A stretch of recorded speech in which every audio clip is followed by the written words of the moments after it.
Be sure to read and follow the safety guidelines to protect your computer from potential damage and ensure your personal safety. For more information about safety guidelines, see the owner's manual at dell.com/support. Before you begin, turn off the computer and disconnect all the attached peripherals. Before proceeding, ensure your computer is in service mode. To enter service mode, press and hold the B key on the keyboard and then press the power button.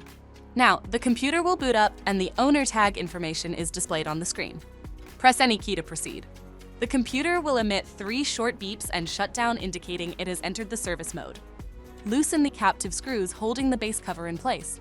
Using a plastic scribe, pry the base cover from the palm rest assembly, starting at the top edge and working your way around to release it from all sides. Now, lift the base cover from the palm rest assembly. If your computer is unable to enter service mode, disconnect the battery cable from the system board. Identify the wireless module and remove the 2 screws. Remove the latch and the other screw. Unlatch and disconnect the cables to lift the module out of the system. To reinstall the wireless module, place it back in the system and reconnect the cables. Relatch and install the screw.